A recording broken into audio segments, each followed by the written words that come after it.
clasificar, cada uno tiene su nombre, ¿verdad? Hay mandamientos que entran dentro de la lógica, ¿sí? Mandamientos que incluso muchas constituciones de muchas naciones pues tienen leyes que están basadas, sin darse cuenta, queriendo o sin querer, en esos mandamientos que entran dentro de un sentido común. El no matarás, el no robar, el no cometer actos delictivos, ¿no? Todo eso está basado en el código moral de la Biblia, ¿verdad? Y son mandamientos que cualquier persona, aunque no sea creyente, pues los respeta, los acata, porque son mandamientos, ya digo, que entran dentro de una lógica, de un raciocinio, ¿no? La Biblia dice en Romanos capítulo 12 que Él es nuestro culto racional, si no es algo que se nos va de la mano, algo descontrolado, sino que en todo momento la razón, la mente funciona, y hay muchos mandamientos en la Biblia que tienen que ver con el respeto de los hijos a los padres, etcétera, que ya digo, entran dentro de una lógica. Luego hay otra clasificación no tan extensa como esta que les acabo recién de mencionar, que son mandamientos que no tienen en principio una razón de ser. Uno dice, ¿y por qué Dios mandó esto? No hay una explicación lógica, no hay una explicación coherente. Hay algunos mandamientos, sobre todo en el Antiguo Testamento, que podríamos meterlos en esta clasificación, pero son mandamientos que Dios los mandó para probar la obediencia de su pueblo. Porque cuando obedecemos y estamos de acuerdo con lo que se nos ordena, es fácil obedecer. Pero cuando se nos manda, cuando se nos exhorta a cumplir con algo que no entendemos, ahí es donde entra realmente la obediencia y el sometimiento y el fiarnos del Señor, que el Señor sabe siempre lo que hace, ¿verdad? Por ejemplo, uno de esos mandamientos en el Antiguo Testamento consistía en no comer carne con productos lácteos. Por ejemplo, si usted va a Israel, usted no puede pedir nunca, después de tomar un filete de carne, un café con leche, porque está totalmente prohibido. Le cerrarían el bar inmediatamente, el restaurante, a una persona que sirviera, después de comer carne, leche, ¿verdad? Está prohibido la mezcla de productos lácteos, tanto en el postre como el café, con la carne. Pero luego hay otros mandamientos que son muy bonitos, que son mandamientos que el Señor los dio para recordar. Y ahí entran las famosas fiestas. La fiesta de la Pascua, pues es una fiesta para recordar, según el contexto judío, la liberación de la esclavitud de Egipto. Y todos los años celebran la fiesta de la Pascua, y ahora hablaremos un poquito más de ella, porque de ahí arranca esta celebración, ¿verdad? Luego, 50 días más tarde, tienen una fiesta que se conoce con el nombre de Pentecostés, la fiesta de la semana, Shavuot, donde ellos recuerdan que 50 días después de haber salido de la esclavitud en Egipto, al pie del monte Sinaí, el pueblo de Israel recibió un regalo, la Torá, la ley. Al finalizar casi el año, ya llegando cerca del mes de octubre, tienen una fiesta de obligatorio cumplimiento, que es la fiesta de los tabernáculos o la fiesta de Sucot, donde ellos recuerdan que fueron peregrinos en el desierto durante 40 años. Y hay muchos mandamientos que son para recordar. Así que estas son las tres grandes clasificaciones de los mandamientos en la Biblia. Mandamientos que entran dentro del sentido común, de la lógica, mandamientos que son para obedecer, aunque no los entiendas, y mandamientos que son para recordar.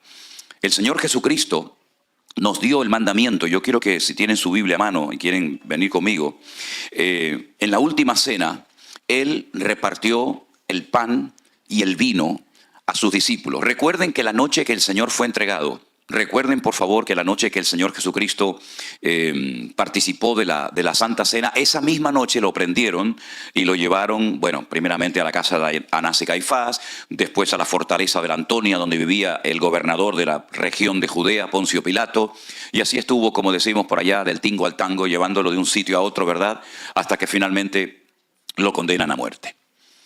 Esa noche que el Señor fue entregado era la noche de Pesaj, la noche de la Pascua, ¿vale?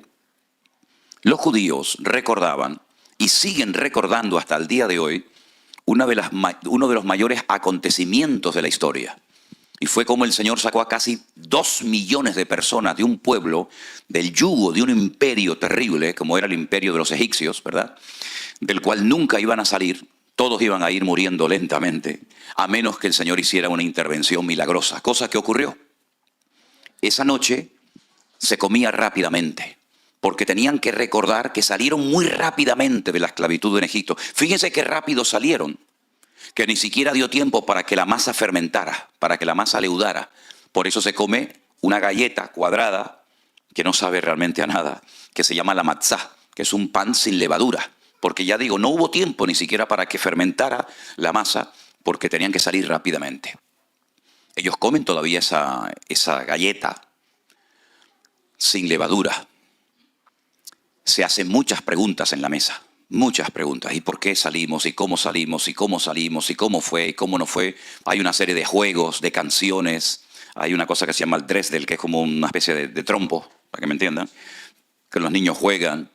Si aciertan la respuesta, se les da un premio. En fin, es una fiesta muy bonita. Tienen un plato de agua salada, muy salada, y unas hojas de hierbas muy amargas que las mojan en ese plato salado y se las comen, saben a rayos. Pero el agua salada les recuerda las lágrimas que derramaron sus antepasados en Egipto. Y esas hierbas amargas. ¿Hay aquí algún argentino? Los argentinos tienen unas hierbas que las comen las rabichetas, unas hierbas amarguísimas. Y eso les recuerda, sí, algo así, no sé cómo se llama.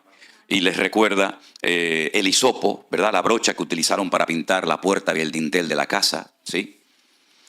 Comen cabezas de pescado, porque dice la Biblia que si obedecemos al Señor seremos cabeza y nunca cola. Todo es simbólico, todo es representativo. Tienen un postre que es como un ladrillo de color marrón, le echan mucha canela por encima, lo llaman el caroset, y lo comen para recordar los ladrillos que hicieron en Egipto para la construcción de los palacios y de los templos y las pirámides de los faraones. El plato fuerte de la noche, evidentemente, es el cordero, que lo tienen que partir de tal manera que ni un solo hueso sea quebrado. Y si es mucho para una sola familia, comparten con la familia de al lado. Y es que el Señor Jesucristo es el Cordero de Dios que quita el pecado del mundo, pero ni un solo hueso de Él fue quebrado. Todo es representativo de lo que pasó aquella noche. Tienen no una, discúlpenme lo que voy a decir ahora, pero yo les digo lo que es, 4 copas de vino delante de cada comensal en la mesa, hasta arriba. Y yo pregunté, ¿y por qué las llenan casi hasta arriba, que rebosa? Dice, porque la bendición tiene que rebosar. Si ponemos poquito, la bendición es corta, ¿no? Bueno, yo les digo lo que ellos hacen. Cada uno coja la cuchara y come lo que quiera, ¿no?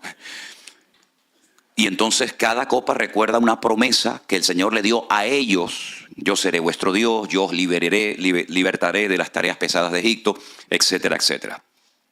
El papá de la casa, el que ocupa la cabecera, por decirlo de alguna manera, coge el pan, lo parte y dice, mirando a la cara de los que están sentados a la mesa, este es el pan de aflicción que comieron nuestros antepasados en Egipto. Comamos de él. Y recuerdan la aflicción, la amargura de la esclavitud, porque la palabra Egipto en hebreo se pronuncia Mitzraim. Y en hebreo hay 2 M's, 2 letras M, una que es abierta por abajo y una que se llama la men sofit o la men final, que es la que se escribe al final de una palabra, que es un cuadrado, exactamente igual que un cuadrado. No hay ninguna abertura ni por los lados, ni por arriba, ni por abajo. Y eso es muy interesante, porque Egipto fue una puerta abierta para que ellos entraran, pero se convirtió en una jaula de oro. Ya no podían salir, solamente pudieron salir porque el Señor intervino y los compró y los redimió. Y por eso la palabra Pesaj, Pascua, significa saltar. Porque el ángel que el Señor envió a Egipto aquella noche, cuando iba por las casas y veía la sangre en la puerta, saltaba, pasaba, ¿verdad? Porque esa noche todos podían morir, los primogénitos, a menos que fueran un pueblo de obediencia, cubiertos por la sangre del Cordero en aquella época. ¿Qué les parece? No me digan a mí que no es bonito todo esto, ¿eh? Así que, mis queridos hermanos, esa noche el Señor Jesucristo, como buen judío que era, de la tribu de Judá, se levantó de la mesa y cogió el pan y no dijo lo que les acabo de comentar, sino dijo, esto es mi cuerpo que por vosotros es partido, haced esto en memoria de mí. Y se quedaron seguramente muy sorprendidos porque era la primera vez en la historia que se cambiaba la fórmula. Es que el Señor viene a romper estructuras. Lamentablemente hay gente que está tan estructurado y piensan que ya lo saben todo y encasillan a Dios en sus argumentos, ¿verdad? Y el Señor viene muchas veces a romper viejas estructuras y viejos moldes que tal vez funcionaron en su momento, pero que ya no van. Porque el Señor dice que hace nuevas todas las cosas. Y cuando se levantó de la mesa, cogió la copa principal y no mencionó promesas del Antiguo Testamento para el pueblo de Israel, sino dijo, esta es mi sangre que por vosotros es derramado, ¿verdad? Así que es un momento muy importante para la iglesia para recordar nuestra liberación de nuestro Egipto espiritual, del pecado. Cómo el Señor nos liberó de las garras, no del faraón, sino del mismísimo Satanás, que ocupó, ¿verdad?, el corazón del hombre desde el jardín del Edén, cuando el hombre se desconecta de Dios, cuando el hombre obedece y cree más a los argumentos y a las ofertas de Satanás en vez de a la palabra de Dios. Cuando Dios le dijo, el día que coman de este árbol moriréis, y Satanás le dice, no moriréis. Dios os ha engañado. Dios sabe que el día que comáis de él seréis como él, le haréis la competencia y es cosa que él no quiere. Por lo tanto, ellos se fiaron más de la voz del enemigo que de la voz del Creador. Es un atentado tremendo contra la soberanía de Dios. Fijaros qué cosa tan interesante, lo digo entre paréntesis. Para que Eva cayera en pecado, tuvo que venir Satanás en persona. Satanás en persona solamente ha tentado a dos personas: al Señor Jesucristo y a la mujer. Pero para hacer caer al tontorrón de Adán, con Eva fue suficiente. Ahí queda eso. ¿Qué les parece? Tremendo, ¿eh? La Santa Cena nos hace recordar el amor de Dios derramado en la cruz por nosotros. Pero también nos hace recordar que nuestro Señor Jesucristo viene pronto. Porque dice, haced esto en memoria de mí hasta que yo venga. Luego el Señor volverá otra vez. Y cada día falta menos para que el Señor retorne a este mundo. Y esa es la bendita esperanza de la iglesia. Que nuestro Señor Jesucristo no se ha olvidado de nosotros.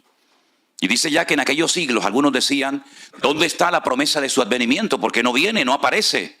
Y entonces Pedro les responde y le dice, el Señor no retarda su promesa según algunos lo tienen por tardanza, sino que es paciente para con todos, esperando que todos procedan al arrepentimiento.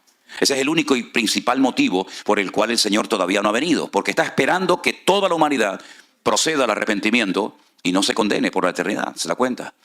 Pero también es un momento muy especial para la vida interna del creyente, para la vida interna de la iglesia. Quiero leer algunos versículos en 1 Corintios capítulo 11, donde Pablo descubre una realidad que estaba ocurriendo en la iglesia de Corinto y que estaba afectando a más de uno de los miembros. 1 Corintios capítulo 11, mis queridos hermanos, a partir del verso 27, la palabra del Señor, vamos a prestar atención, nos dice así.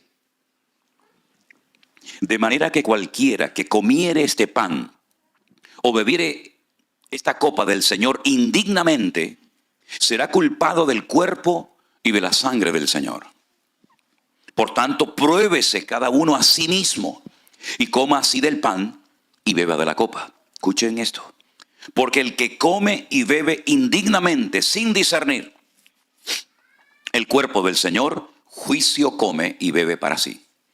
Por lo cual hay muchos enfermos y debilitados entre vosotros, y muchos duermen. Enfermedad, debilidad y muerte, por participar indignamente sin discernir el cuerpo del Señor. Pero si nos examinásemos a nosotros mismos, no seríamos juzgados. Mas siendo juzgados, somos castigados por el Señor, para que no seamos condenados con el mundo. Así que, hermanos míos, cuando os reunís a comer, esperaos unos a otros. Si alguno tuviere hambre, coma en su casa, para que no os reunáis para juicio.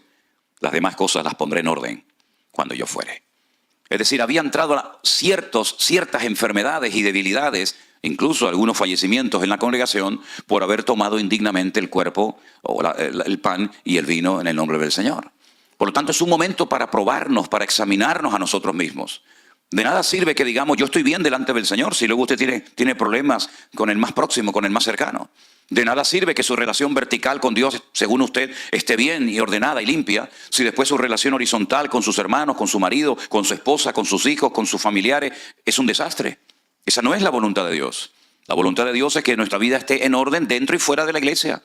Que nuestra vida esté bien alineada con el Señor y también, lógicamente, con nuestros hermanos. Es más, Juan es muy profundo en esto. Y él llega a decir que si alguno en la iglesia se atreve a decir que ama a Dios, al cual nunca nadie ha visto, y aborrece a su hermano, el tal es un homicida.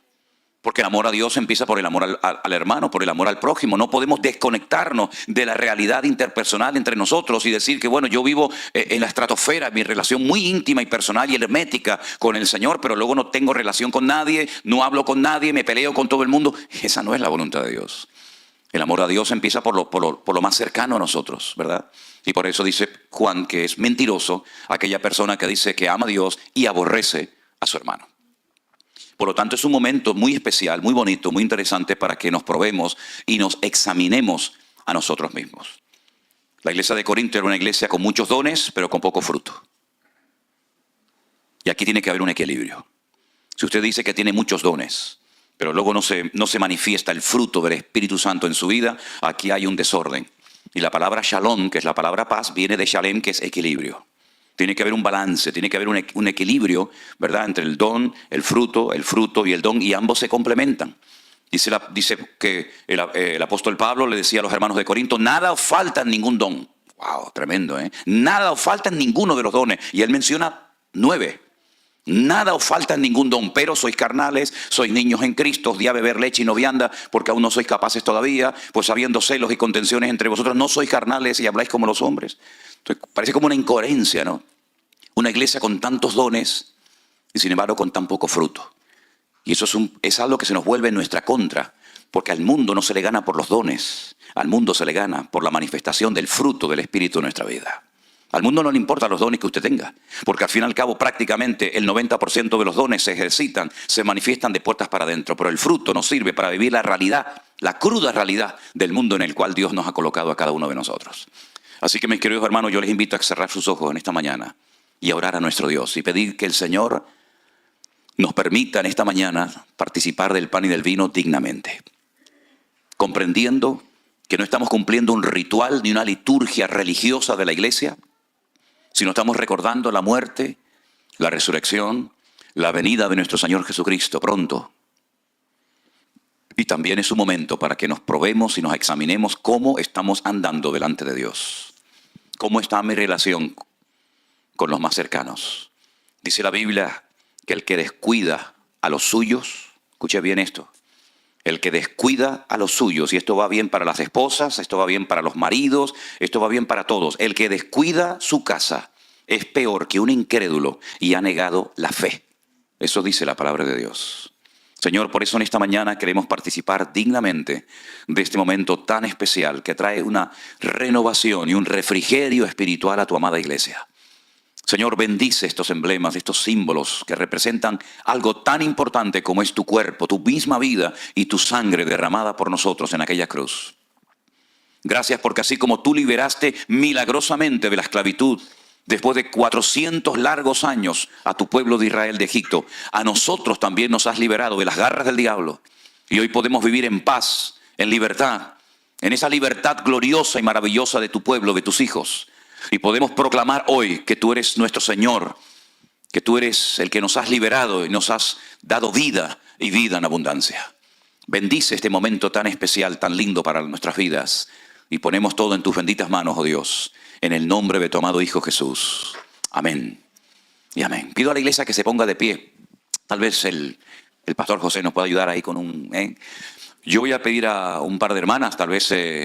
bueno, ya están listas. Que vayan comenzando a repartir y esperamos todos, gracias, esperamos todos para participar juntos, ¿sí? Pero tenga ahí su pan, su vino. Gloria a nuestro Dios. Amén. Yo recibí del Señor lo que también les he enseñado.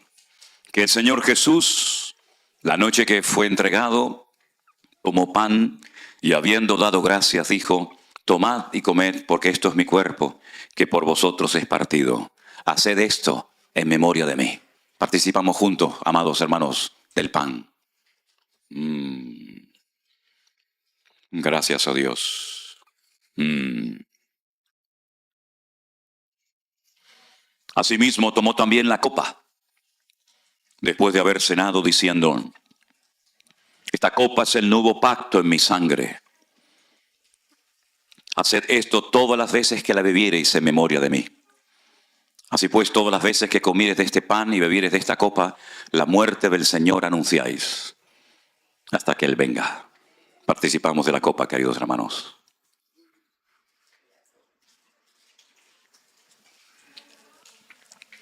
Gracias, amado Dios.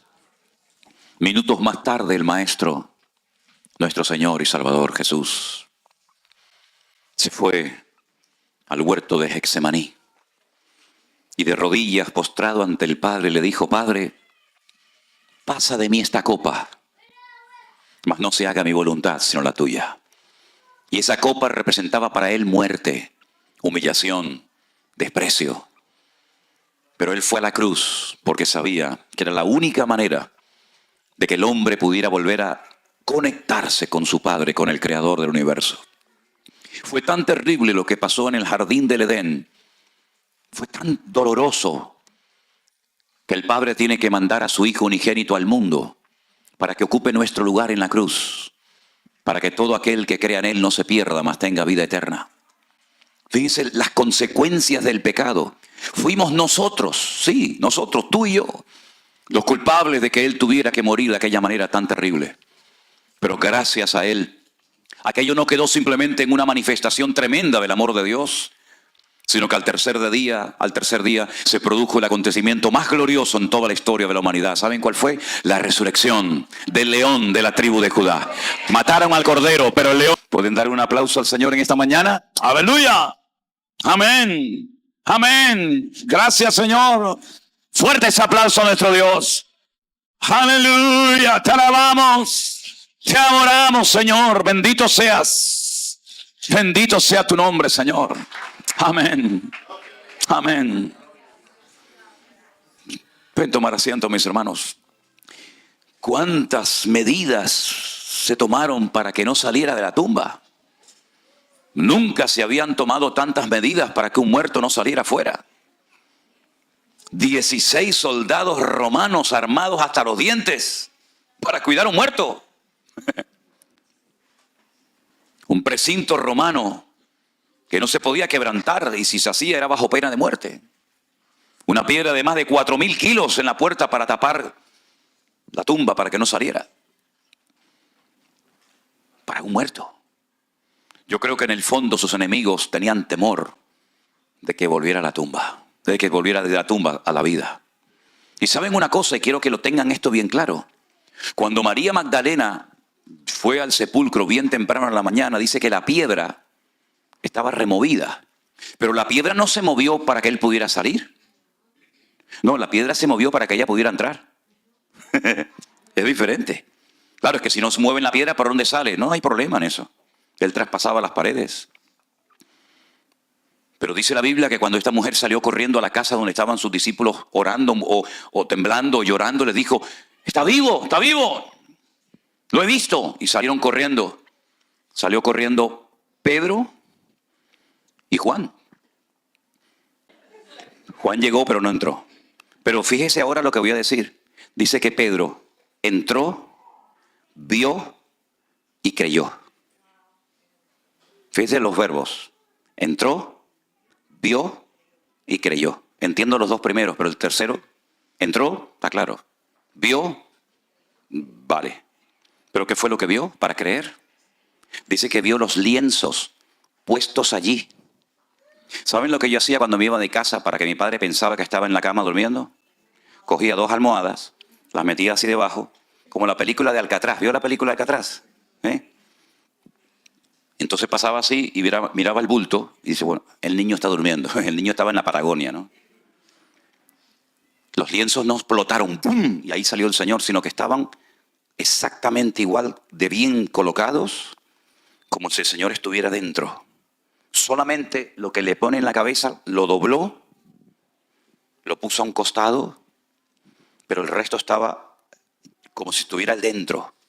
Y por eso cuando Él entra y Él ve aquello totalmente cerrado, Él vio y Él creyó. Porque es imposible que pudiera salir si no hubiera traspasado aquella sábana para la honra y la gloria del Padre. Y no solamente vio eso, sino que cuando entró al sepulcro vio el resto de lo que le amortajaba, bien dobladito, puesto en un lado.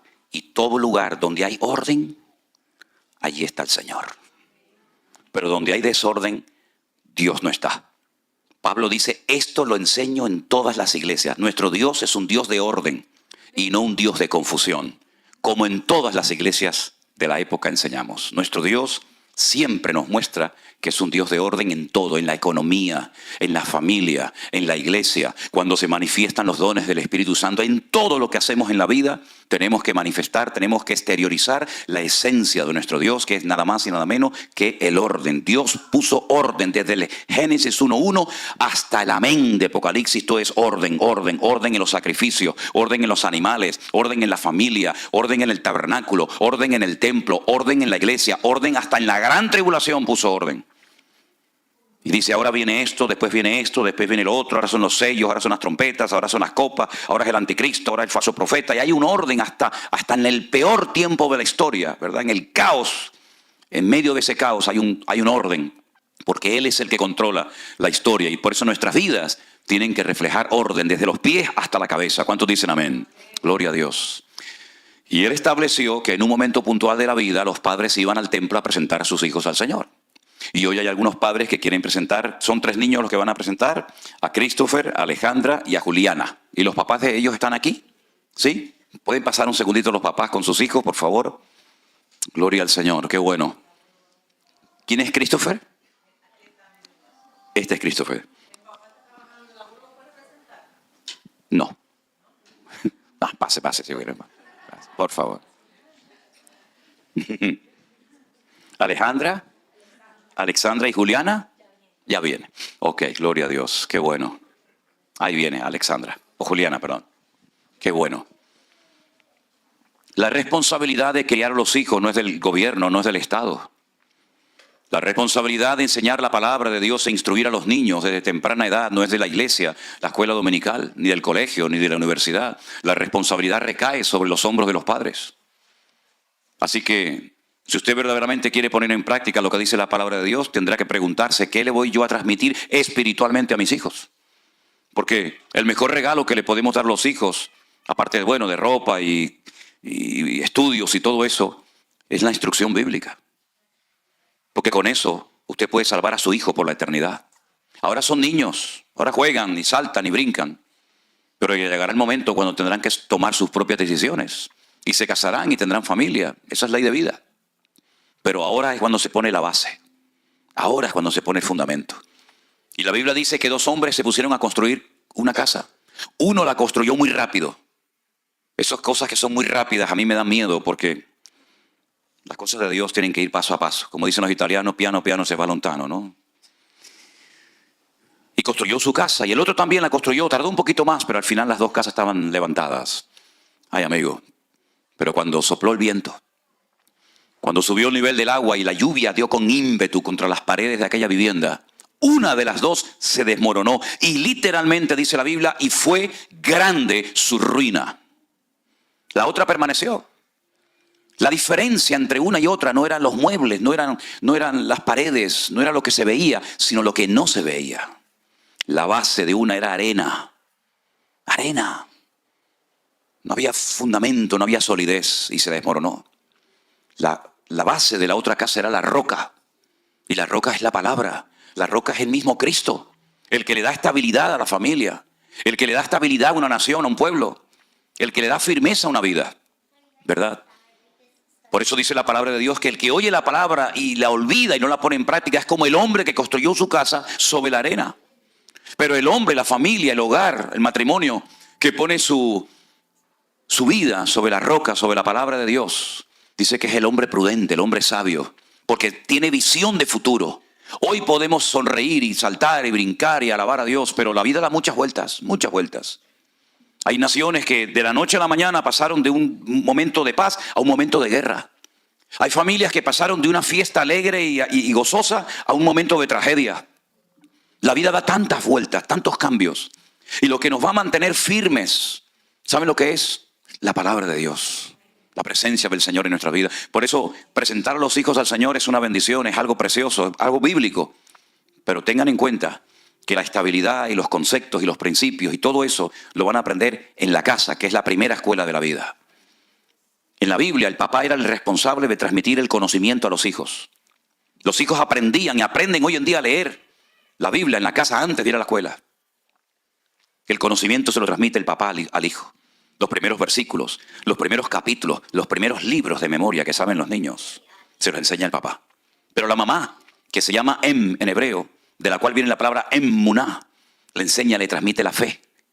Por eso Pablo le decía a Timoteo, Timoteo, la fe que tienes ahora habitó primeramente en tu abuela Loida y después en tu mamá Eunice, y estoy seguro que en ti también. La mamá transmite la fe, que es el cordón umbilical que nos conecta con Dios. Ya estaba ese niño, ya estaba esa niña conectado con su madre a través del cordón umbilical, ¿verdad? Y por ahí le pasaba el alimento, y por ahí le pasaba todo lo que necesitaba para fortalecerse. Y ahora la mamá sigue conectado con ese hijo de una forma diferente, pero transmitiéndole la fe, por la forma como habla, por la forma como actúa, por la forma como reacciona. La mamá es la que aporta la fe al niño y el papá el conocimiento. ¿Ustedes están dispuestos a trabajar en equipo para criar a estos hijos? Bendito sea Dios.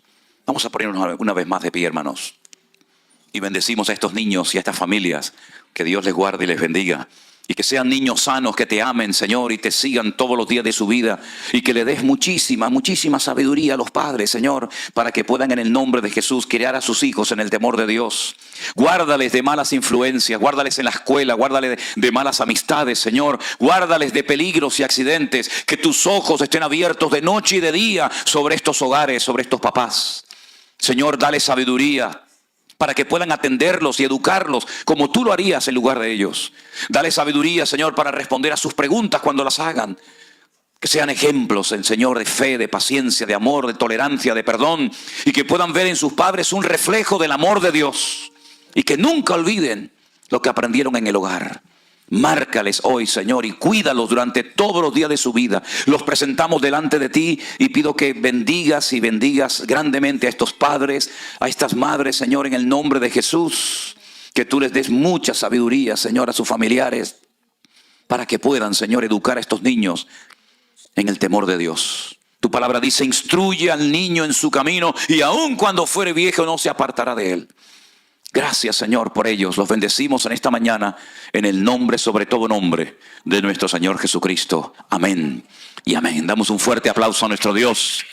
Gente que estamos conociendo, de los niños que estamos orando, las bodas que estamos celebrando. Esto es tremendo. Esto es el ministerio intenso, ¿eh? Aquí no hay descanso. Aquí hay, ¿verdad?, una cosa detrás de otra. Y es que tenemos que aprovechar el tiempo. Me dice la gente, ¿fuiste a Miami de paseo? ¿Fuiste por aquí? Digo, ¿pero cuándo voy a ir, mijo? Si no tengo a veces ni tiempo ni para comer, ¿eh? Pero tampoco hemos venido a pasear, hemos venido a estar con ustedes, a disfrutar, y estamos disfrutando muchísimo. Me decía una hermana, varias hermanas me decían, el otro día cuando estuvimos en la iglesia bautista de allí de Hialeah, me decía, pastor, usted tiene que estar muy cansado. Digo, yo, para nada. Cuando llega a España ya es otra cosa. Pero de momento estamos disfrutando y se nota que hay mucha gente orando por todo esto, ¿eh? Se nota muchísimo, pero estamos disfrutando muchísimo. Estamos muy contentos, muy agradecidos al Señor. Y saben una cosa, hermanos, ¿cuánta gente daría lo que fuera por estar sentado hoy en esa silla? ¿Cuánta gente me escribe y me dice, ay, cómo me gustaría estar ahí con ustedes? ¿Cómo me gustaría poder saludarlos? ¿Cómo me gustaría? Abrí antes un poquito el Facebook en directo, lo hice allá atrás y aquí. Bueno, y eso es una lluvia de gente. Ay, hermanos, saluda a los hermanos, estamos tan contentos, les estamos siguiendo, estamos orando, y así que le agradecemos. Y ahora mismo también hay un montón de hermanas, ¿no?, que están ahí conectadas, ¿no? El del grupo 1. Vamos a darles un aplauso a todas las hermanas que nos están viendo en esta mañana. Dios les bendiga. Me dijo una vez una persona, oye, pero ustedes en la iglesia virtual no tienen hombres. Dice, pues todos son mujeres. Digo, bueno, algunos hay, gracias a Dios, ¿no? Algunos hay. Pero la proporción de... Sí, no, yo sé. La proporción es una goleada arrolladora de mujeres contra los hombres, ¿eh? Por un hombre hay 20 mujeres, ¿no? Vamos a entrar ahora en una parte diferente del culto, de la reunión, porque yo había anunciado ayer que los que tuvieran alguna pregunta la pudieran hacer, pero antes de darle lugar a ustedes a preguntas y yo contestar preguntas que tenemos aquí, quisiera compartir con ustedes algunas cosas que considero necesarias, ¿ok? Gracias, ok, gracias, hermano, te lo agradezco. No, es que como me encanta la música, me voy con él y me tengo que ir para aquí ahora. Gracias, te lo agradezco. Miren, la iglesia virtual está compuesta por personas de muchos trasfondos. Hay gente que viene de un contexto ultra pentecostal. Otras personas vienen de un ambiente tal vez más conservador. Unos fueron educados en una línea doctrinal tal vez diferente a la de otras. Y ya el Señor me venía preparando hace años Cuando yo me casé con Elena, que ella procede de otra denominación diferente a la que yo pertenecía en aquel momento. No sé si en Estados Unidos se conoce o se llama igual una denominación, un grupo de iglesias. En España se conoce como asambleas de hermanos. Son iglesias muy conservadoras, donde la mujer usaba ¿cómo es? El velo, la mantilla, ¿sí? No podían orar. La mayoría de lo que se cantaban eran himnos, con muy buena base doctrinal, pero iglesias muy conservadoras. Yo me convertí en una iglesia de las asambleas de Dios, donde lo más importante era hablar en lengua. El que no hablaba en lengua era un pobre desgraciado. Sí, no tenía opción a nada. De hecho, ni pastor podía ser, ni predicar, ni nada, porque era la meta, y cuando llegabas a la meta ya no había más. Cuando comenzamos a realizar viajes a Israel hace, pues me parece que ya vamos por 16 o 17 años, cuando nos encontrábamos en el aeropuerto, fuera en Madrid, en Barcelona o en Tel Aviv, resulta que nos encontrábamos con hermanos de una línea y con hermanos de otra línea, y cuando llegaba la hora de la comida y salíamos de paseo y eso, se notaba alrededor de la mesa a veces como un ambiente que lo podías cortar así con una tijera, ¿no? Porque uno decía, no, hay que hacer esto, y el otro decía, no, hermano, eso no se puede hacer. Y lidiar con todas esas personas, hablamos ya de cientos y cientos de personas que hemos llevado a Israel, pues no es fácil. Pero yo creo que ha sido toda una escuela y una preparación para poder trabajar en la iglesia virtual. Y a veces lo que yo noto, tanto en la iglesia virtual como fuera de ella, lo que yo noto es que a veces hay términos, hay palabras que para un hermano significan una cosa y para otro hermano significan todo lo contrario, completamente diferente. Y ahí es donde se producen los encontronazos, las chispas, ¿no? Hace muchos años cayó en mis manos un libro que lo escribió el doctor Billy Graham. Él ya está en la presencia del Señor, como bien saben ustedes. Manual del Obrero Cristiano, creo que se llamaba algo así. Ellos hacían muchas campañas evangelísticas y pedían muchos voluntarios para asesorar y aconsejar a la gente. Y resulta que en ese libro, creo que al final de las páginas, decía, por ejemplo, bautismo. ¿Qué significa para un cristiano evangélico la palabra bautismo? Y ponía más o menos lo que era. Pero ¿qué significa para un católico el bautismo? ¿De qué estamos hablando? La misma palabra, pero el concepto del católico del bautismo es diferente al de un cristiano evangélico. Y así sucesivamente con muchas palabras. Yo noto que en el mundo evangélico hay frases, hay expresiones, hay palabras que cuando la persona las usa, se está refiriendo a algo completamente diferente a lo que entiende el otro hermano. Entonces lo que yo intento, y espero algún día poder conseguirlo, es que hablemos con términos bíblicos y que no tengamos que recurrir a un léxico que no tiene nada que ver con la Biblia, que se ha metido en el mundo evangélico, pero que no tiene ninguna razón de ser. Por ejemplo, donde yo me convertí en las Asambleas de Dios hace muchos años, el presidente de la obra se le llamaba el superintendente. Claro, cuando te decían viene el superintendente, mirábamos al cielo, pensábamos que iba a venir volando, ¿no? Como una especie de Superman, y al final, y después era el mini intendente, era una cosita así, ¿no? Pero unos términos, ¿verdad? Y se han metido términos dentro de las iglesias que parecen como muy espirituales, pero que no son realmente términos que tienen un fundamento bíblico. Entonces, a mí me gustaría en esta mañana primeramente aclarar una serie de cosas. Probablemente no estoy pidiendo disculpas, porque lo que voy a hablar es Biblia y cuando se predica la Biblia no hay que pedir disculpas a nadie. Pero sí quiero decir de antemano que lo más probable es que más de uno de ustedes en esta mañana diga, uy, ¿me está hablando a mí? Yo hablo al conjunto, no hablo particularmente a una persona. Y voy a empezar por la palabra ministerio. Si tuviéramos una batería haríamos el redoble. Ministerio. ¿Qué es tener un ministerio? Porque hay gente que dice, yo tengo un ministerio. Yo me fui de la iglesia porque no me dejaban desarrollar mi ministerio. Entonces, la Biblia habla de ministerios. Existen hoy en día personas con ministerio. ¿Para qué son los ministerios? ¿Quién los da? ¿Cómo sé que tengo un ministerio? ¿Cómo funcionan? ¿Cómo se manifiestan? ¿Cómo sé que Dios me ha llamado o tengo ese ministerio? Vamos a la Biblia, ¿os parece? Efesios capítulo 4, por favor. En Efesios capítulo 4, carta que el apóstol Pablo escribe desde la cárcel, dice la palabra del Señor así. Si me permiten un segundito mientras van buscando en Efesios 4. Segundito.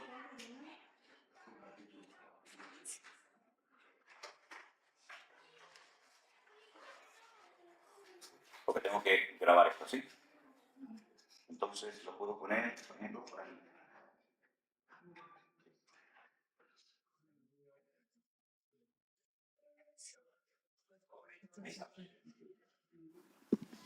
Vamos a ir a Efesios capítulo 4 y vamos a leer algo muy interesante que tiene que ver con esto que vamos a definir en esta mañana, el ministerio.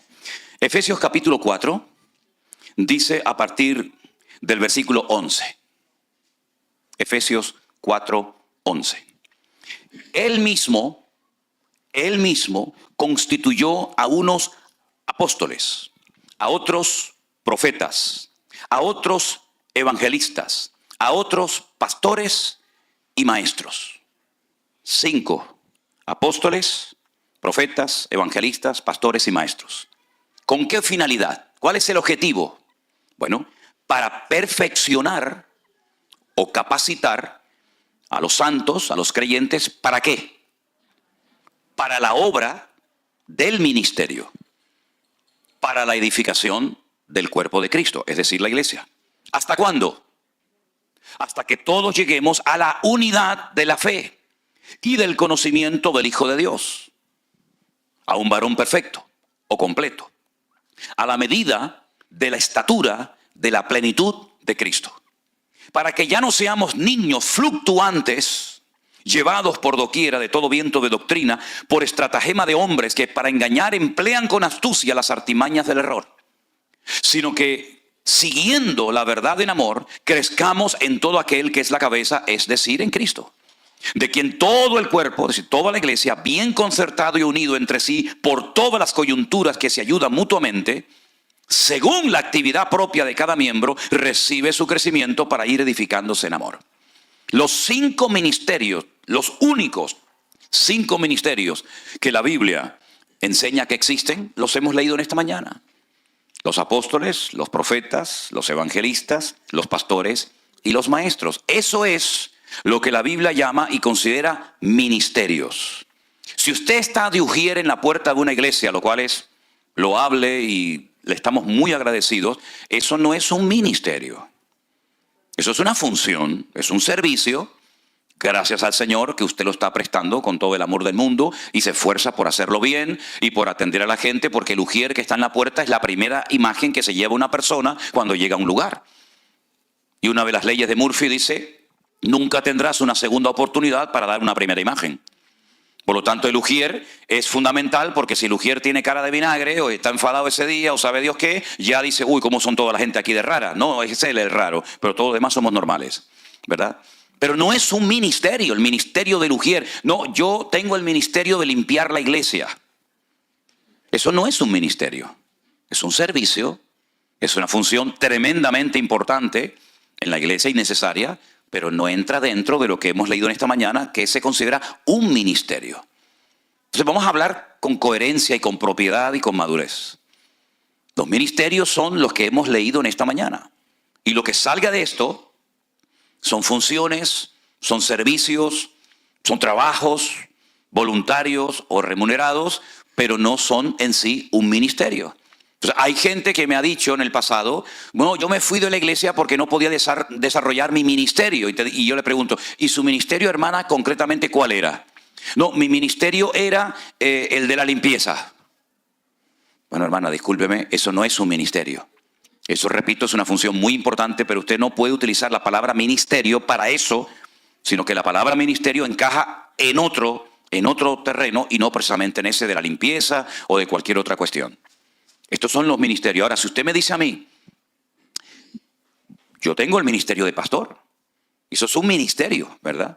Pero una persona que enseña esporádicamente, imagínense que yo le digo a cualquiera de ustedes, hermano, usted podría el próximo día compartir unos 10 minutitos, una enseñanza, un devocional, un pensamiento, ¿ok? Y usted lo hace esporádicamente, usted no puede decir que tiene el ministerio de la enseñanza. Porque ¿quién es el que reconoce el ministerio?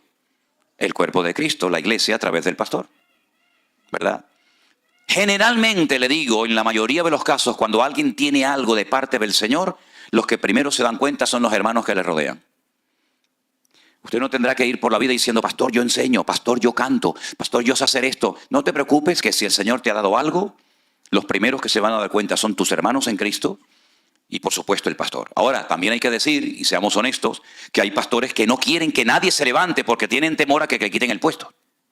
Pero en nuestro caso, créanme que es todo lo contrario. Yo no tengo ningún temor de que nadie me quite el puesto porque el puesto no me lo dieron ustedes, el puesto me lo dio el Señor. Y lo que Dios da, nadie te lo quita. Al contrario, estamos orando para que Dios cada día levante más hombres y mujeres preparados y cualificados para poder servir con efectividad en el reino de Dios. Pero ¿queda bien claro lo que es y lo que no es un ministerio? ¿Sí? Ok. Hablemos de los dones. Después tienen opción para hacerme todas las preguntas que quieran, no se preocupen. Hablemos de los dones. Me dice, pastor, a mí me gustaría que a mi niño me lo pusieran en alabanza porque él tiene el don de tocar la guitarra.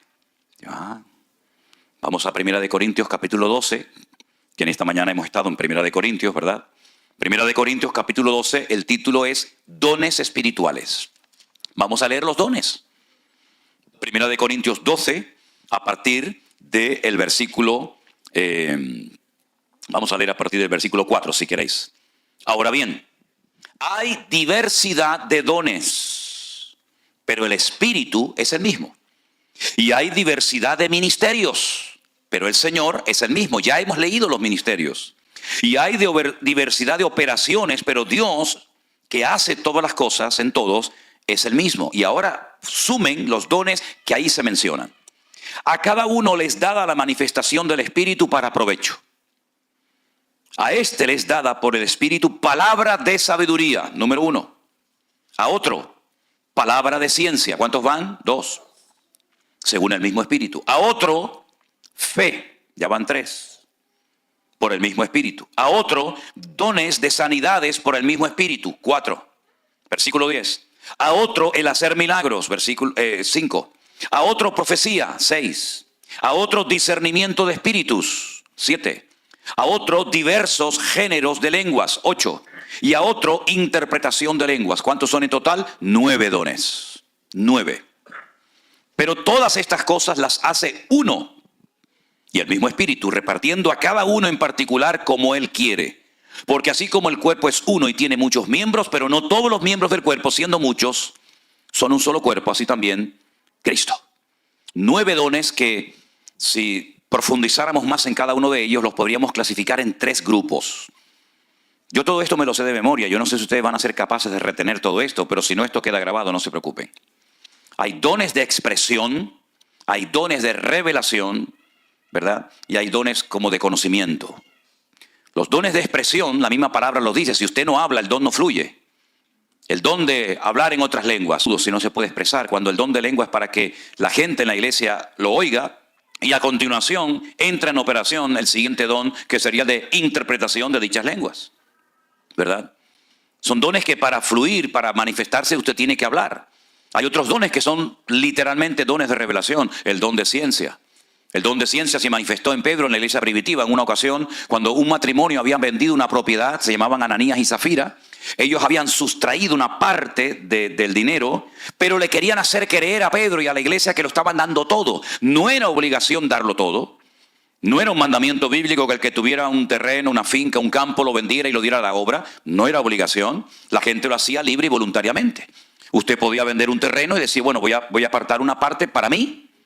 Y voy a apartar una parte para la obra del Señor. Pero ellos lo que hicieron era, sustrajeron, ambos se pusieron de acuerdo, una parte, y le querían, repito, hacer creer a la iglesia y a Pedro que eran gente muy generosa y que lo estaban dando todo. Cuando llegan a la iglesia, ¿verdad? Cuando llega el hombre, Ananías, y le dice, Pedro, aquí traigo todo el dinero que me han dado por el terreno, por la herencia que he recibido. Y Pedro le dice, ¿esto es todo lo que te dieron? Y él dice, sí, todo lo estamos dando. Al momento cayó muerto. Muerto. Y lo cogen los jóvenes, se lo llevan y lo entierran. Como a las 2 o 3 horas más tarde llega la mujer, Zafira, y le vuelve a preguntar, Pedro, ¿están dando todo a la obra? Te estoy dando la oportunidad de ser sincera. No, mire, hermanos, yo estoy dando una parte que Dios ha puesto en mi corazón y el resto nos quedamos nosotros. Muy bien, no hay ningún problema. Tu marido acaba de ser enterrado hace un rato y a ti te van a pasar lo mismo. Y la sacaron. Yo una vez dije, si cayeran muertos hoy en día todos los hipócritas en las iglesias, tendríamos funerales todos los días. Tendríamos montañas de muertos allá afuera.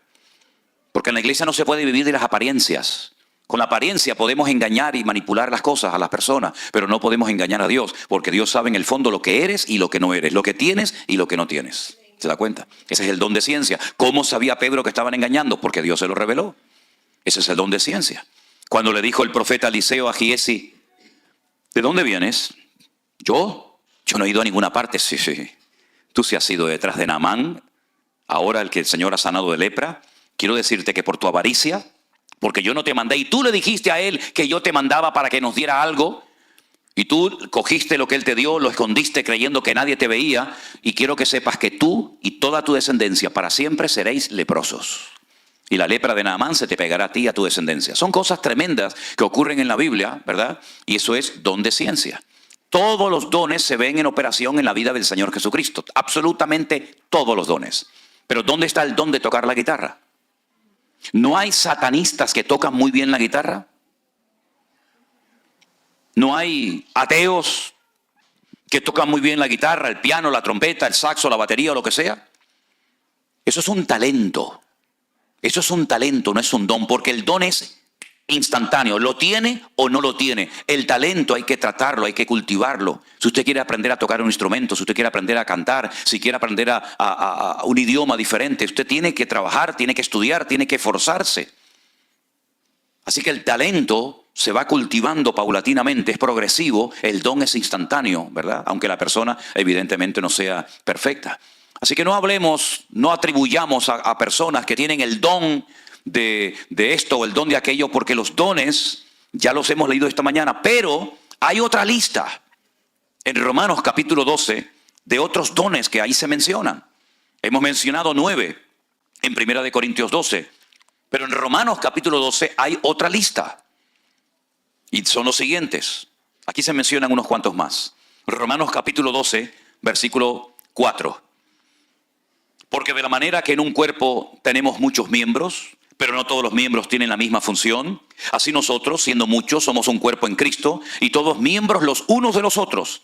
De manera que teniendo diferentes dones según la gracia que nos es dada, ahora este sí se repite.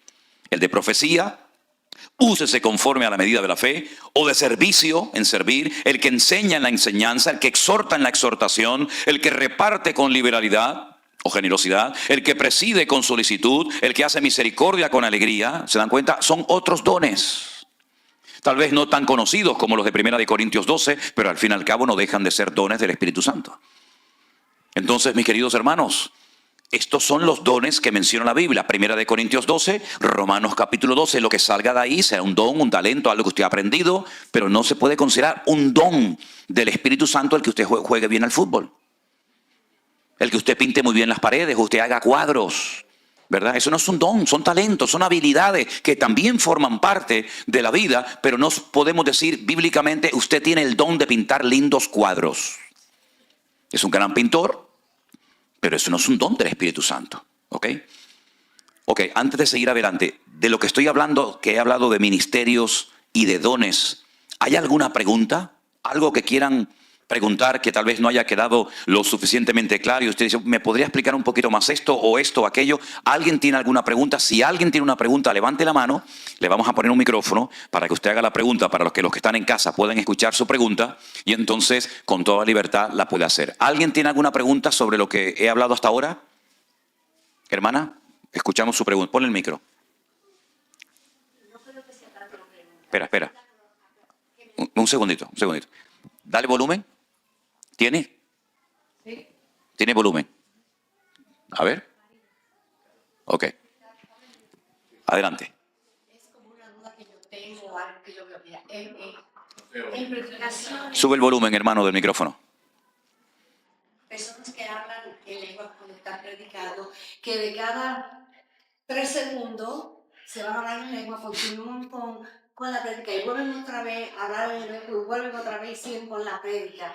No sé, a mí como que yo lo veo, I don't know. Entonces también noto que fuerzan a veces, hacen los llamados para forzarte, que vayas al frente y forzarte a que hables en lengua. Eso es algo que a mí como que me choca, de que vengan hermanos, pasen adelante, abran sus bocas, empiecen, que ya van a hablar. Y yo me quedo mirando, like, eso es... Eso no es bíblico.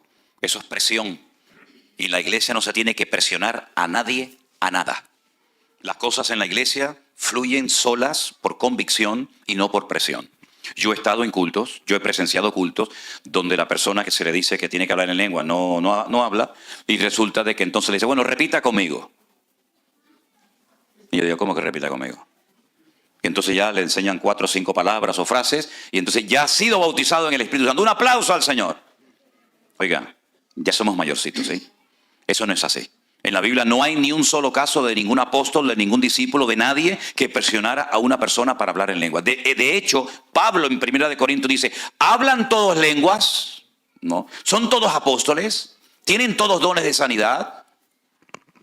El Señor reparte como Él quiere. ¿Por qué se ha hecho un sobreénfasis a ese don en particular y no a otros? ¿Por qué no se dice, a ver, vamos a orar para que todos en la iglesia tengan don de servicio? Nunca he visto eso en ninguna iglesia. Vamos a orar para que todos tengamos el don de misericordia o de exhortar. Pero sin embargo se ha hecho un sobreénfasis desde hace unos siglos a esta parte, porque nació aquí en los Estados Unidos un movimiento, ¿verdad?, de que lo importante, lo trascendental, lo fundamental era hablar en lenguas. Incluso se llegó, como dije estos días, a crear toda una teología diciéndole y haciéndole sentir sin querer mal a algunos hermanos que si no hablaban en lengua no eran personas lo suficientemente espirituales. Y no podían ni siquiera ejercer ninguna función dentro de la iglesia, ni siquiera en el ministerio sirviendo al Señor, ¿verdad? Presionar a una persona para que hable en lenguas es un disparate, no es bíblico, no es correcto. Y además no hay una obligación, no hay un deber de que todo creyente tiene que hablar en otras lenguas. No hay una obligación, no es algo prioritario, algo fundamental, en absoluto. Es uno de tantos dones que hemos leído en esta. Y otra cosa, dice el apóstol Pablo, y hay todo un capítulo que es el 12 y el 14 de 1 Corintios, que dice, si entran en la iglesia y todo el mundo está hablando en lengua, ¿no dirán que estáis locos? Si la gente nos critica injustamente, bueno, lo aguantamos, pero lamentablemente a veces hay iglesias que parecen circos. Y la gente entra y dice, estos son los cristianos. Uno haciendo el pavo, el otro haciendo el pollo, el otro la gallina, el otro saltando, el otro dando vueltas en círculo como si estuviera en trance. Lamentablemente a veces no se da una imagen digna del Evangelio, sino parecen personas que están desquiciadas, locas, fuera de sí, que han perdido el control. Cuando la Biblia dice, Él es nuestro culto racional. Eso no significa que estoy lleno del Espíritu. Muchas veces, mire, yo estaba predicando una vez en una iglesia en Canarias y mientras predicaba la gente venía corriendo, se tiraban al suelo y empezaban a gritar como locos, a patalear. Y yo miraba al pastor para ver si el pastor ponía un poco de orden y me decía, siga hermano, siga. Pero claro, ¿cómo voy a seguir si me están interrumpiendo la predicación? Dios está hablando con su palabra y viene Dios a interrumpir su palabra. Es una incoherencia. Y él decía, es que están cayendo bajo el fuego del Espíritu. Muchos de los que se manifestaban allí no era por el Espíritu de Dios, estaban endemoniados, así de claro como se lo digo. Entonces, ¿cuántas veces por falta de conocimiento, por falta de tacto, por falta de sabiduría, se hacen cosas que uno piensa que están bajo la influencia del Espíritu Santo y son auténticas locuras y entran en carnalidad? Yo fui a predicar una vez a una iglesia y delante de mí había una señora que después de una alabanza empezó a decir, como si estuviera profetizando, ¿no? Pueblo mío, así dice el Señor. Bueno, vamos a ver. Dice, ustedes, los pentecostales, son mis favoritos, son los que yo más quiero. Y todo el mundo, imagínate, una iglesia pentecostal, que el Señor diga, entre comillas, que somos que eran los favoritos, imagínate, eso fue bueno, como si fuera metido un gol en su equipo de fútbol favorito, ¿no? ¿Cómo que favorito? Si la Biblia dice que Dios no hace acepción de personas. Yo pensaba que el pastor le iba a decir, hermana, se lo diría en público, hermana, disculpe, eso que ha dicho es un disparate, eso no es de Dios. Eso no es de Dios. Pero no le dijo nada.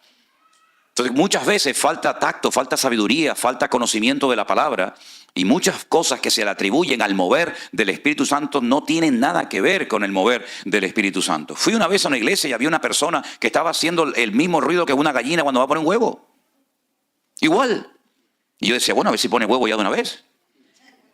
Y le digo, ¿qué le pasa a este hombre? Y dice, no, es que está bajo el poder del Espíritu Santo. Y el otro haciendo el león, porque estaba imitando al león de la tribu de Judá. ¿Dónde está eso en la Biblia? Son auténticos disparates y eso es lo que vende, eso es lo popular, eso es lo que a mucha gente le gusta, pero no tiene nada que ver con el mover genuino del Espíritu Santo de Dios, en absoluto, para nada. Además, cuando una persona habla en lengua en la iglesia, tiene que haber interpretación. Dice, si no, calle. Y por turnos, ¿eh? No todo el mundo como locos hablando al mismo tiempo, sino sea por turnos y calle el primero y después el segundo. Sí, hay un orden, y si no hay orden, Dios no está ahí. Dios se mueve en el orden, no en el caos y en el desorden. Eso es lo que dice la Biblia. ¿Sí? Presionar a una persona para que hable en lenguas, por favor, en absoluto. ¿Alguna pregunta más? Allá, ahí, hermano. Ah, también por acá. Adelante. Sí, a propósito de eso, pastor. Sí. No es un partido de fútbol, ¿eh? No, no. Las primeras ocasiones que fui a una iglesia, el pastor se ponía la mano en la frente Sí. y la gente se caía. Ajá. Entonces a mí me la puse y no me caía. Vale. Decía, es que no te toca, no tienes el don del Espíritu, no estás sintiendo el don del Espíritu Santo porque no te caes. Yo no me quise caer, o sea, no me caí porque sentí que no estaba tirando. Y eso decía que era un don, el que te tocaran y te cayeras. Yo he leído en esta mañana la lista de los dones del Espíritu Santo y en ningún momento aparece que hay un don que consiste en tumbar a la gente. Ahora, les cuento lo siguiente. Mi padre, cuando era inconverso, nunca en la vida, jamás en la vida, había pisado una iglesia. Él fue a la iglesia, una iglesia evangélica en Las Palmas de Gran Canaria, por primera vez, para darle las gracias a la congregación y al pastor por haber orado por mi hermana, que en aquel momento estaba siendo operada y necesitaba casi un milagro de parte del Señor. Entonces, como mi hermana fue operada, todo salió bien, él fue a la iglesia con un vecino para darle las gracias al Señor, o no al Señor, sino al pastor y a la iglesia por haber orado por su hija. Punto, ya no vengo más. Cuando mi padre llegó a la iglesia, el culto estaba empezado. Al final de la iglesia había una cruz con una luz por dentro y estaban cantando el antiguo himno en la cruz, do primero vi la luz, ¿verdad? Cuando mi padre entró por el pasillo de la iglesia, mi padre nada más entrar, cayó postrado al suelo llorando por una convicción de pecado espectacular. En aquella época no se caía nadie, ni las moscas se caían. Y él cayó al suelo postrado, llorando, y ese día mi padre se convirtió, le entregó su vida a Cristo. A los 3 meses o 4 meses nos llevó a todos a la iglesia, todos nos convertimos y nos bautizamos el mismo día. Hay momentos en los que Dios hace cosas tremendas, ¿verdad? Nosotros estuvimos en una iglesia durante años en Tenerife y un día me llamó a mí la máxima autoridad de la ciudad y fui a entrevistarme con él a su despacho y estaba allí porque me habían denunciado. Y fui a hablar con la persona más importante del condado, de la ciudad, y me preguntó y me dijo, ¿qué hacen ustedes en su iglesia? Y bueno, nosotros cantamos, predicamos, alabamos a Dios. Y no, mira, hay unos vecinos que viven enfrente de ustedes, que cuando ustedes empiezan a cantar y empiezan a orar, ellos en su casa se caen al suelo, y entonces ya están cansados de que cada vez que se pongan a orar, ellos se caen al suelo y no pueden ver la televisión, ni pueden... Y yo le dije, yo no tengo ni la más remota idea de lo que usted me está diciendo. Yo sé que me han rayado el coche me parecía una cebra, lo tenían rayado para arriba, para abajo, y los vecinos me decían, salte, lo están rayando ahora. Y le dije, mejor que no salga, pues yo me conozco. Pero ustedes son tontos, digo, no, prefiero no salir. Y mi coche era, ya te digo, una cebra, arriba, abajo, con un clavo, con un destornillador. Bueno, pero yo no sabía que a ese señor le estaba pasando eso con su señora cuando estaba en su casa. Yo durante años fui evangelista, no fui pastor, no era maestro, sino que predicaba en la calle 1 semana, 2 semanas, 3 semanas, 1 mes, predicando todos los días en la calle. Y durante la predicación, gente inconversa, gente de macumba, de umbanda, de estas religiones extrañas, comenzaban a caerse en las calles. Y yo miraba para todos lados y decía, ¿pero qué está pasando aquí? La gente caía por el poder de Dios. Bueno, pero yo no obligaba a nadie ni empujaba a nadie. Además, para tirarte a ti hay que tener fuerza, ¿eh? Porque tiene que estar muy ungido, ¿eh? Tiene que estar muy ungido, ¿verdad? Entonces, hay gente que empuja, hay gente que finge, hay gente que se tira. Hay de todo en esta vida. Como decía mi abuelo, en este mundo, hijo, hay para todo. Pero no es un don. También hay gente que empuja. Yo fui una vez a una iglesia y mandaron a todos pasar adelante, cosas que a mí me ponía enfermo, pero pasé adelante y el muchacho me empujaba y me empujaba y me empujaba. Y yo le dije, ¿tú quieres que yo me tire? Pues claro, él diría, uy, se cayó Manolo Sierra, él le daba caché, no le daba categoría, ¿no? Y digo, ¿tú quieres que yo me tire y te quedes ya tranquilo porque me tienes loco, ya me estás mandando para atrás, me va a dejar un agujero aquí en la frente, ¿no? Entonces, no es ningún don, se convirtió en una moda que en Argentina, cuando yo fui en el año 90 a Argentina, te obligaban después de la predicación a orar por todo el mundo, pero es que las iglesias eran de 2.000, 3.000, 4.000 personas y estaba hasta las 3 y 4 de la mañana, ora por este, ora por el otro, porque los que se caían, el pastor era un hombre importante. Si no se caían, el pastor era menos importante y no te invitaba más. son simplemente modas. Son modas que van y vienen, pero no tienen absolutamente nada que ver con esto. Si yo no me caigo, no significa de que el Señor no me está bendiciendo. ¿Cuándo comenzaron 120 personas al mismo tiempo a hablar en otras lenguas? Y dice la Biblia que fueron llenos, como nunca nadie jamás ha sido lleno del Espíritu Santo. En Pentecostés, en Jerusalén, estaban todos sentados. Lo dice, estaban todos unánimes sentados. Ahí no se cayó nadie. Y aquello era genuino de parte del Señor. Ahora, cuando vinieron a aprender al Señor Jesucristo durante la noche en el huerto de Getsemaní, y Jesús dijo, ¿a quién vienen a buscar? Dice, a Jesús, dice, yo soy. Así, ¡bum!, se cayeron todos al suelo. Se levantaron y lo llevaron a la cruz, así que no les sirvió de nada que se cayeran. Pablo cayó al suelo. Daniel cayó al suelo temblando. Juan en la isla de Patmos dice, cuando le vi caí como muerto a sus pies, pero él puso su diestra sobre mí y me dijo, no temas, yo soy el primero y el último, ¿verdad? Juan también cayó postrado al suelo, pero el ángel Gabriel se le presentó a Daniel en Babilonia y quedó muerto de miedo, temblando, y se le presentó el ángel Gabriel a María y ni se inmutó y le dijo, ¿cómo será todo esto? Dios respeta la individualidad de la gente. Obligar a la gente a que se caiga o no se caiga me parece una falta de respeto. Dios se mueve como quiera. Y si Dios quiere hacer algo, que lo haga Él, pero no el hombre. Esa es mi opinión. ¿Sí? Por allá había una pregunta, hermano Gregorio. Gracias. Necesito clarificación. Romanos 12, 7, donde se dice, o sí de servicio en servir, o el que enseña en la enseñanza. Servicio, cuando usted mencionó lo usere, que eso no es un servicio, que eso no es un don anteriormente, o estoy confundido. No, yo no dije que el servir no sea un don. De hecho, aquí está como un don. Ok. Entonces, el que está en una puerta ayudando, eso, dando un servicio, no es un don. Estamos mezclando. Yo dije que no era un ministerio. Ok, Servir ok. es un don, no un ministerio. Ok, ya entendí esa ¿Ok? parte. Ahora, generalmente el que tiene el don de servicio, ni él se da cuenta que lo tiene. Pero las primeras personas que se dan cuenta que lo tienen son los hermanos que le rodean. Aquí entre nosotros hay mucha gente que tiene el don de servicio y a lo mejor no se han dado ni cuenta de que lo tienen. Porque es un don que la gente no pide. La gente no pide el don de servicio, la gente te pide el don que se vean. Pulpitis, ¿no? Pulpitis, microfonitis, eso es lo que le gusta a la gente, ¿no? Pero el don de servicio, servir a los demás, es algo maravilloso. La gente lo tiene, le sale espontáneo, no tienes que decirle nada. Es una persona con iniciativa. ¿Saben? Una vez hicimos una pequeña obra de teatro y dije, miren, vamos a explicar de una forma gráfica cómo se manifiestan y operan algunos dones. Encima de la mesa teníamos una torta, pero habíamos puesto una cáscara de plátano en el suelo. Entonces llega la persona y dice, cuidado con esa cáscara de plátano, que el que la pise se va a caer. Cuidado, tengan cuidado que hay una cáscara de plátano que el que la pise se va a caer y se puede romper un brazo o se puede hacer daño. Viene una persona, la pisa, se cae al suelo. Pero enseguida viene una persona con la fregona, con el cubo, con todo, lo recoge, lo limpia, lo deja todo preparadito. Y viene alguien a continuación y dice, la persona que acaba de pasar ahora pisó la cáscara de plátano y se cayó en un ángulo de 45 grados. A continuación, esa persona tuvo que ser llevada al hospital donde fue atendida y tuvo 3 meses, que ha llorado en una cama, de vuelta que dale, no sé qué, no sé cuánto. Pero llega otra persona y dice, ¿y qué pasó? No, que al tropezar tumbó la tarta. No se preocupen, ¿cuánto vale la tarta? Muchacho, corre, vete a comprar inmediatamente una. Pero aparecía otro por allí y decía, a ver, tú coge la fregona, tú vete para allá, coge al muchacho al hospital, cómprame una tarta. ¿Cuáles fueron los dones que se manifestaron ahí? El profeta vino y dijo, se van a caer, lo estoy diciendo más. Al profeta, al que predica la palabra, muchas veces al que menos caso se le hace. ¿Quién fue el que dio una explicación de lo que había sucedido? El maestro.